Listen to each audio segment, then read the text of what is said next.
voir maintenant d'un point de vue pratique, nous allons configurer des VLAN. Nous allons nous focaliser sur cette partie seulement pour ne pas perdre le temps à configurer beaucoup de switches. Donc, nous avons déjà vérifié avec le switch 1, juste pour revérifier. Si nous faisons show spanning tree, nous voyons que ça se limite à ce niveau, ça se limite à un seul VLAN. Donc, si nous venons ici, ça se dit, c'est la même chose de show spanning tree, c'est la même chose, nous n'avons que l'instance d'un seul VLAN. Brief, nous voyons que nous n'avons plus que les VLAN par défaut. Alors, ce que je vais faire, je vais passer configure terminal.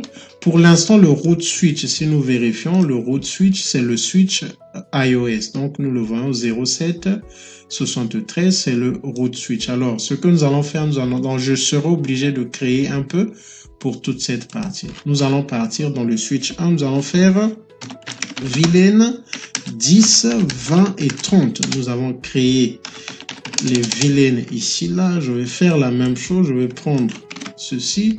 Je vais emmener au niveau du switch 2. Nous allons créer la même chose au niveau du switch 3. Le switch, donc 1, 2 et 3. Et nous allons faire la même chose. Je vais fermer le switch 3. Donc 3. Je n'ai pas, ok, j'ai créé dans le switch 2, le switch 1, le switch 2, le switch 3. Nous n'aurons pas besoin du switch 4, nous pouvons l'enlever. Nous n'aurons pas besoin du switch 5. Nous aurons besoin du switch iOS parce que c'est lui qui est le root. J'ai configuré, si je fais exit. Donc, si nous revenons ici, nous faisons show VLAN brief, nous voyons que nous avons créé nos VLAN. Maintenant, si nous faisons show spanning tree, nous constatons que nous n'avons pas encore des instances pour les autres VLAN. Nous n'avons que les instances pour le VLAN 1. Donc, nous allons aussi vérifier ici show spanning tree. Nous voyons que c'est la même chose. Il n'y a que l'instance pour le VLAN 1, donc le VLAN par défaut. Show spanning tree. Ici, là également, c'est la même chose. Alors, c'est l'élément que nous avons souligné pour qu'il y ait la possibilité d'avoir plusieurs instances de VLAN dans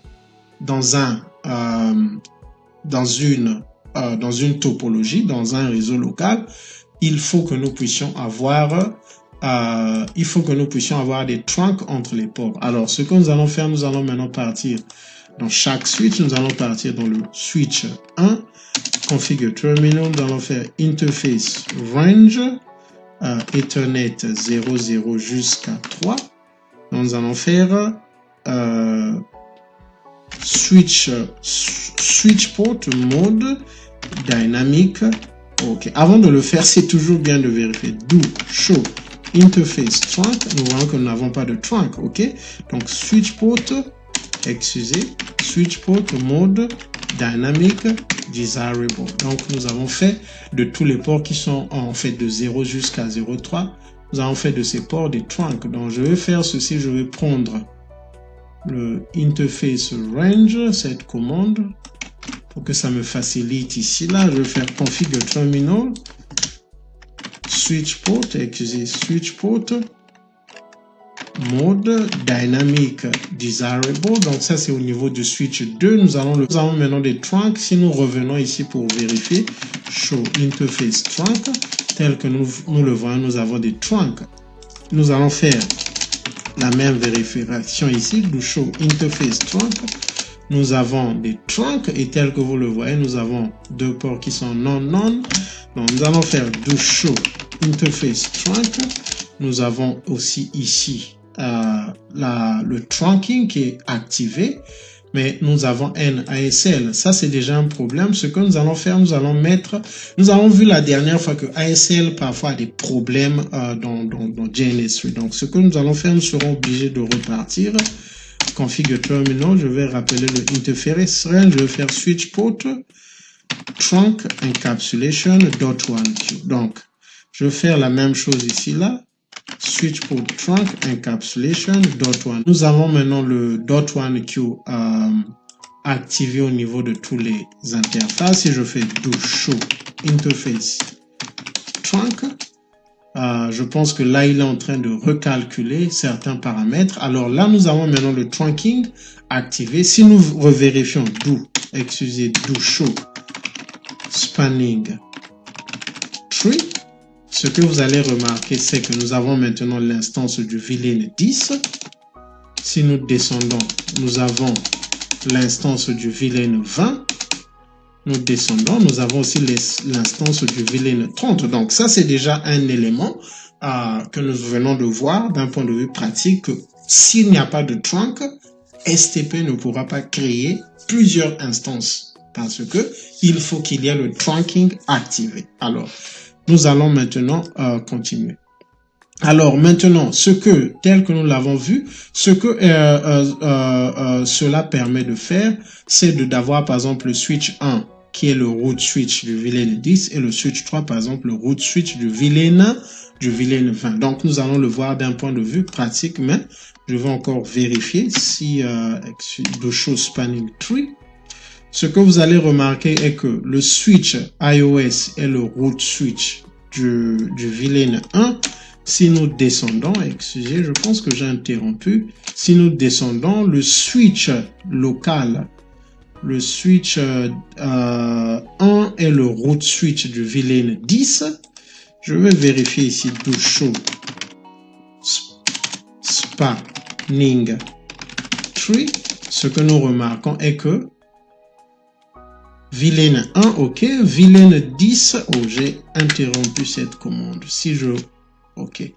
Le switch 2 d'ailleurs n'a même pas d'instance, n'a pas créé des instances pour les autres villains. Donc, do show spanning tree au niveau du switch 3.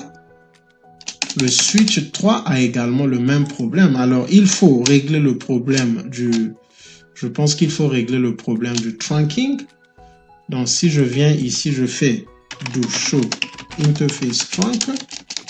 Nous voyons qu'il n'y a que le villain 1, do show villain brief, parce qu'ici, il n'y a pas les villains. Donc, les villains n'ont pas été créés. Donc, le villain 10, 20 et 30. Nous allons faire exit, je viens de les créer. Do show villain brief. Vous voyez que nous sommes en train de troubleshoot et c'est très important. Donc, je vais faire villain 10. Si quelque chose manque, essayez de vérifier pourquoi est-ce que cette chose manque. Donc, nous venons de créer les villains à ce niveau également. Je vais faire do show villain brief. Ici, là, j'espère que... Oh, ici aussi, nous n'avons qu'un seul villain. Ce que je vais faire, villain 10, 20 et 30. Ok. Si je fais exit, là, je pense que nous avons maintenant tous les villains au niveau de chaque switch. Ok. Nous avons maintenant tous les villains dans le switch 2. Nous allons vérifier ici. Nous avons tous les villains au niveau du switch 3. Nous allons vérifier ici.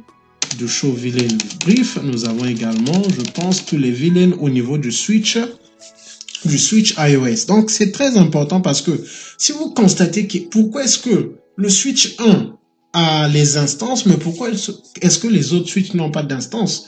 Nous venons de constater que effectivement les villains n'étaient pas créés. Donc, nous allons revérifier avec le do show spanning tree. Si je fais le do show spanning tree tel que vous le voyez, nous avons maintenant le villain 10 et je pense que maintenant que tout est synchronisé, le switch 3, le switch iOS sera le root switch de tous les villains. Et tel que nous le voyons, le switch iOS est maintenant le root switch parce que nous le reconnaissons par ce Mac. Si nous revenons ici, avant c'était le switch 1 lui-même qui était le root switch. Donc maintenant, notre topologie fonctionne tel que nous le voulons. Le iOS est le root switch des villains 10, 20 et 30 pour s'en convaincre. Villain 10, root switch, c'est ce Mac 0C73. Si nous descendons, 0C73, le Mac local, c'est le 0100. Le villain 30, c'est la même chose. Donc, pour l'instant, le iOS est le root switch des villains 10, 20 et 30. Donc, si nous venons maintenant ici, là, comment est-ce que nous pouvons le modifier? Comment est-ce que nous pouvons faire d'un switch qu'il soit le root d'un villain spécifique? Alors, lorsque la commande root primary villain, numéro de villain priority est configurée, le switch vérifie vérifie la priorité du root switch actuel et choisit soit 24 576 ou 4096 si la priorité du root switch actuel est inférieure à 24 576. Donc, ici, là, il faut préciser. Priority, le switch va déterminer, va attribuer un priority au root switch que nous voulons configurer selon la priorité du root switch actuel. Donc, pour faire simple, si nous venons ici, là, la priorité de ce switch par défaut, si nous venons do show, excusez, je pense que je n'ai pas ça ici, do show spanning tree, la priorité de ce switch actuel est de 32 768, ok? Donc maintenant, si nous venons, par exemple, nous disons que nous voulons faire du switch 1, le root switch, je vais faire ceci, je vais effacer ceci. Nous voulons faire du switch 1, le root switch du VLAN 10. Donc ce que je vais faire ceci. Il sera le root switch du VLAN 10, ce switch sera le root switch du VLAN pour essayer d'être un peu en harmonie du switch du VLAN 20 et le switch 3 sera le root switch du VLAN 30. Alors, ce que nous allons faire, nous allons venir au niveau du switch 1. Ok, nous allons faire exit ici, nous allons faire spanning tree VLAN 10. Ok, root. Ok, root. Il y a deux façons de le faire. Ok, nous pouvons définir la priorité dans le VLAN, réduire la priorité. Vu que pour l'instant le root switch est à 32 700, ok, 68. Donc ce qui fait de lui le root, c'est son MAC parce que son MAC est plus bas. Donc il y a deux possibilités. Vous pouvez le faire avec la commande root primary, ok. Ok, primary. Et vous pouvez aussi définir un secondary. Donc, ça veut dire qu'un backup root switch. Donc, ce que nous allons faire, c'est que nous allons venir ici et que je vais garder que cela soit visible. Vous pouvez aussi configurer la priorité avec la priorité. Donc, vous pouvez venir, vous faites priority, vous configurez la priorité directement. Donc, nous allons essayer de voir les deux méthodes. Au niveau pour le VLAN 10, donc nous sommes dans le switch 1, nous allons d'abord commencer. Avant de le faire, je vais faire quelque chose, je vais faire show. Excusez, ce sera do show run. Si nous faisons do show run, vous allez remarquer que nous avons que ces deux commandes. Donc, je vais prendre une capture d'écran de ces deux commandes. Et ce sont les deux commandes qui doivent être au niveau de tous les switches par défaut. Alors, si nous revenons maintenant ici, nous faisons spanning tree, VLAN 10, nous allons dire root, point d'interrogation, on nous dit primary, configure this switch as a primary root for this spanning tree, et le spanning tree du VLAN 10, ok, parce que nous avons précisé le numéro de VLAN. Donc, ce que nous allons faire primary. Lorsque nous le faisons, nous allons rappeler le do show spanning tree. Lorsque nous faisons le do show spanning tree, vous allez remarquer que le VLAN 10, le switch 1 est maintenant le root du VLAN 10. Nous le voyons ici, là, ok?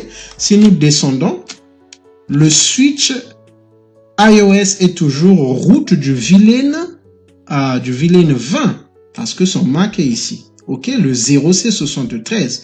Par contre, au niveau du VLAN 10, c'est maintenant le AABB. Donc, le MAC de ce switch, nous le voyons également ici, là. Donc, nous avons fait avec la commande switch port, spanning tree VLAN 10 root primary. Nous n'avons pas configuré de priorité. Nous avons dit juste que, ok, ce switch sera le primary root switch. Ok, le primary root switch du VLAN 10. Et du coup, cette commande a recalculé les paramètres en prenant compte de la priorité du root switch actuel. Donc, si nous revérifions avec le show run, vous allez remarquer que le système systématiquement STP à ajouter. Avant de le faire, STP était, nous n'avions que ces deux commandes. Nous avons fait rentrer la commande, nous allons faire rentrer la commande root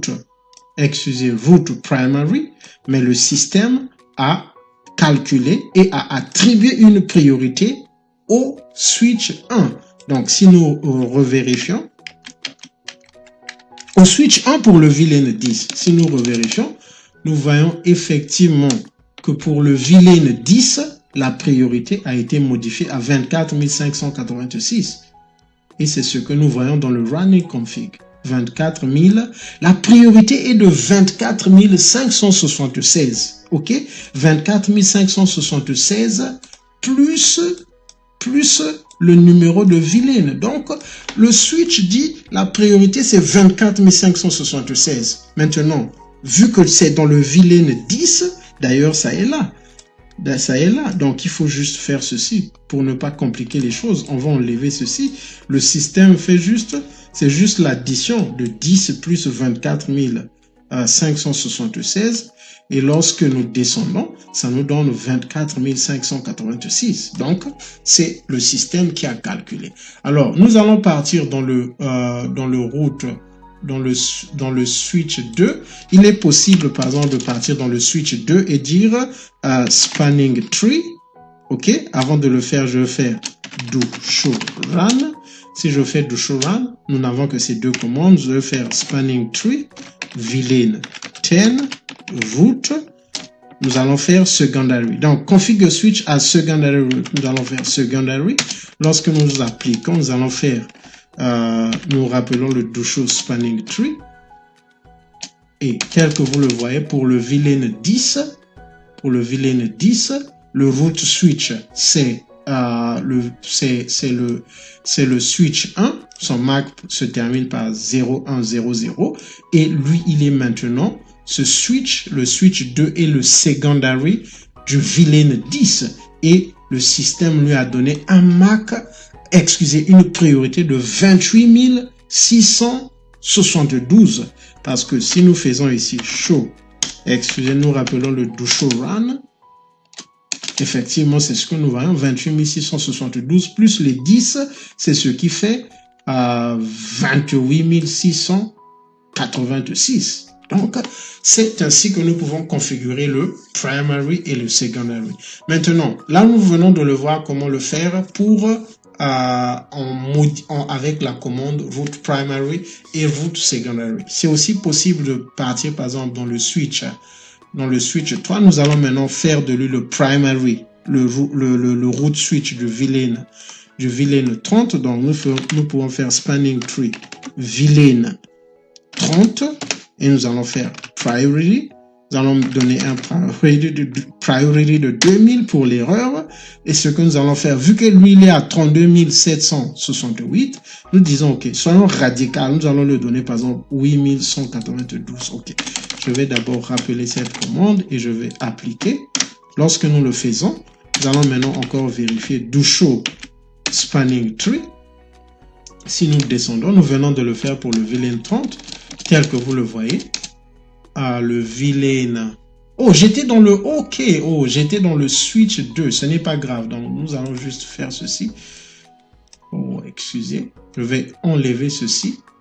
Nous venons de faire du switch 2. Oh, excusez. Nous venons de faire du switch 2. Oh, excusez. Nous venons de faire du switch 2. Le root switch du VLAN 30, OK? Donc, je vais enlever ceci. Avec ça, nous avons appliqué les concepts. Donc, ici, nous l'avons fait avec la commande. Nous avons modifié la priorité du switch 2 pour le VLAN 30. Et donc, c'est ce que nous voyons pour le VLAN 30. Le switch 2 est maintenant le root. Switch 2 est maintenant le root. Vu que nous n'avons rien modifié pour le VLAN 20, le VLAN 20, ce qui est vrai, c'est que iOS sera toujours le root switch du VLAN 20. OK, parce que nous n'avons pas modifié. Donc, ce que nous avons fait, nous avons configuré un primary root switch pour le VLAN 10 et le switch 3, nous l'avons configuré en tant que secondary pour le VLAN 10. OK, le backup, ça veut dire que si ce switch a des problèmes, le switch 3 sera systématiquement le root switch pour le VLAN 10. Et donc, ça, c'est sur la base de ces commandes. Et pour le VLAN 30, nous avons configuré avec la priorité. Maintenant, nous allons faire une vérification rapide. Si nous venons ici, nous faisons, je vais faire deux choses spanning tree. Si nous venons au niveau du VLAN, vous allez remarquer au niveau du VLAN 10, 00, forward, 02 et forward, donc ce sont les deux commandes. Donc, parce que c'est le root switch du VLAN 10, tous les ports sont au designated forward. Si nous descendons pour le VLAN 20, root, alternate. Donc, pour le VLAN 20, les rôles sont différents, mais ce sont les mêmes ports. Si nous revenons au niveau du VLAN 30, ici également, les rôles sont un peu différents. Ici, c'est root forward alternate blocking. Ici, c'est root designated forwarding. Donc, c'est ce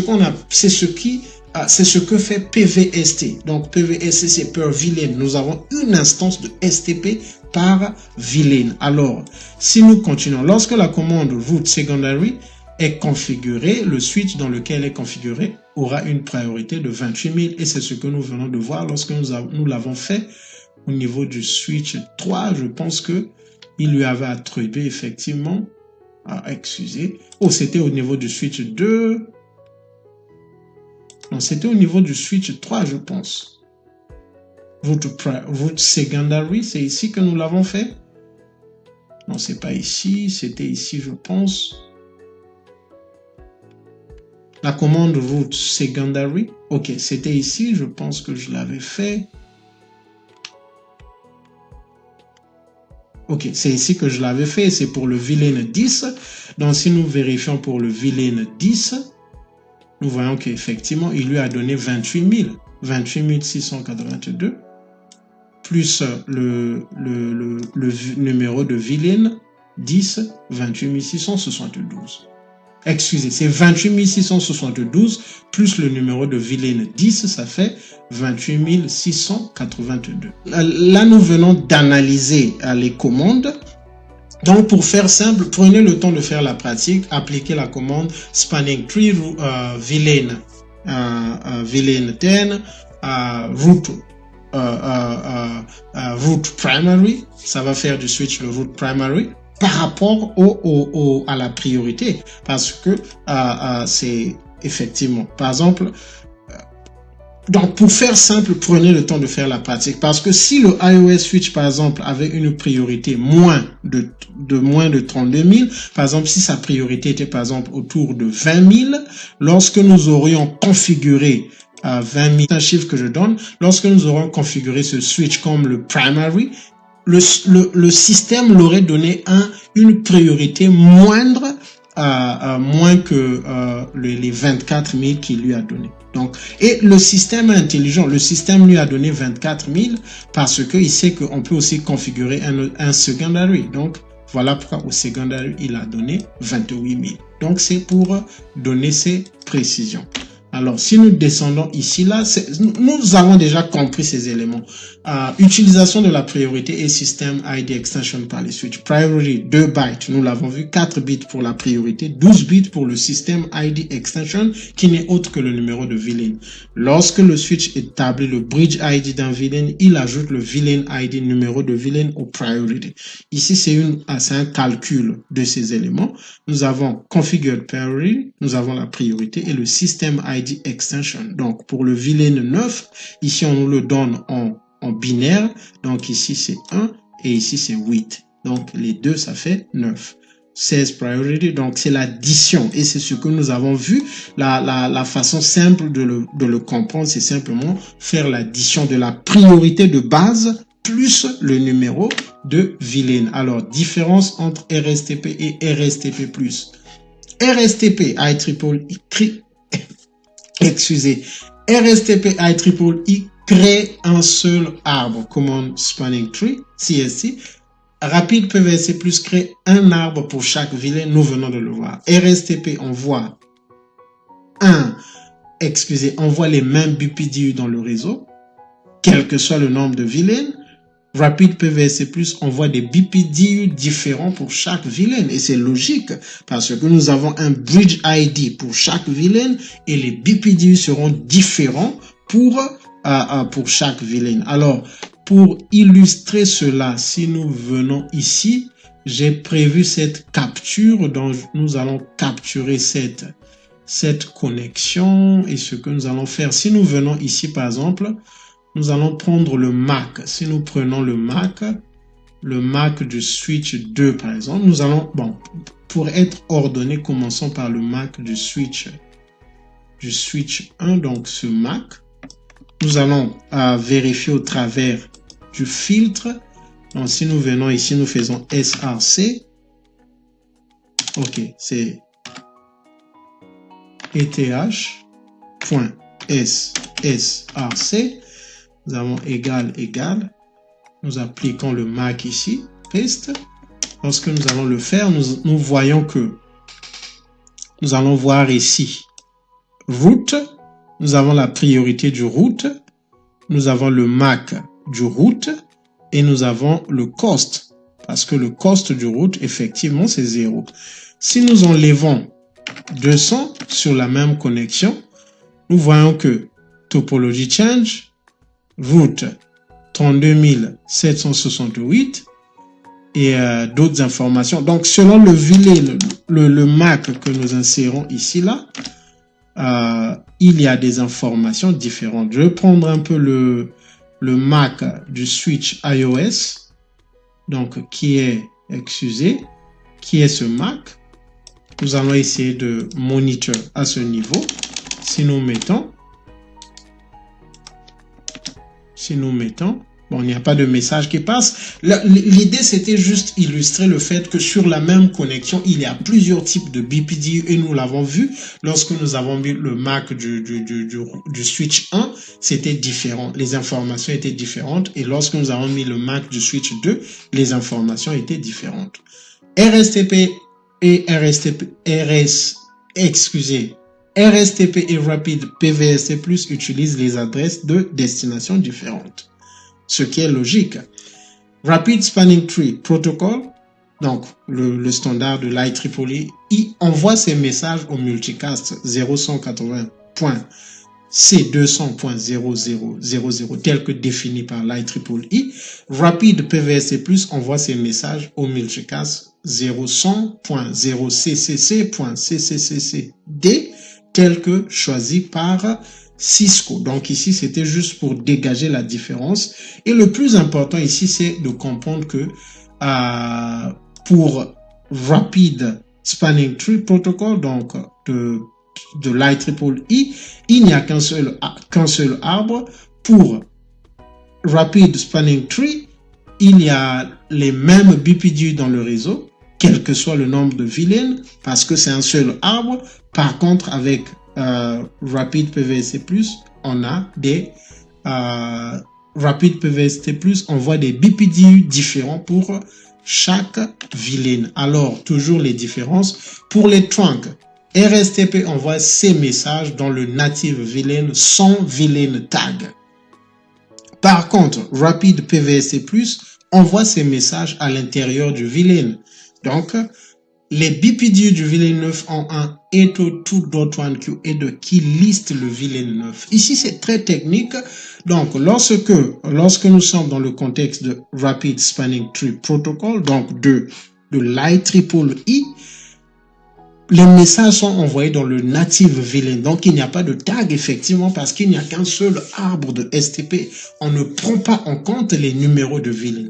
Par contre, avec le Rapid PVSC+ de Cisco, les messages sont envoyés à l'intérieur du vilain. Et donc, lorsqu'ils passent au travers du trunk, les BPDU du vilain 9 en 1 et to2.1q et de qui liste le vilain 9. Rapid PVSC+ ajoute un Type Length Value TLV dans le BPDU pour identifier le numéro de vilain. RSTP ne le fait pas. Rapid Spanning Tree Protocol et Rapid PVSC+, considèrent que les 16 bits, donc les 2 bytes, contiennent 12 bits du système ID extension. RSTP définit la valeur du système ID extension à 0000, c'est-à-dire pas de vilaine. Donc, c'est technique, mais prenez le temps, posez, lisez calmement. C'est simplement ce que cela veut dire pour résumer ici. C'est simplement pour dire que le Rapid Spanning Tree de l'IEEE ne considère pas les numéros de vilaine. Ne considère pas les numéros de vilaine. Par contre, le Rapid PVSC+ de Cisco, vu qu'il crée plusieurs instances de STP, considère les numéros de vilaine. Donc, on voit, utilise le 802.1q tag pour envoyer les BPDU et cela est très important à comprendre. Alors, nous sommes à la fin de Effectively the recognizes that they are more dependent on their people than they are on them. Walk softly. Alors, les leaders, le leadership, celui qui est leader reconnaît qu'il est dépendant, qu'il dépend du peuple, que le peuple de lui. Alors, ce que cela veut dire, c'est que nous dépendons. Si vous avez pour développer le people skills, vous allez comprendre que vous dépendez des gens et non que les gens dépendent de vous. Nous sommes à la fin de cette session. Si vous avez aimé. Si vous n'êtes pas abonné, souscrivez à notre page. Nous nous retrouvons lors de la prochaine session. Si vous avez des questions, vous pouvez m'envoyer un email ou encore poser la question sous les commentaires de cette session. Merci.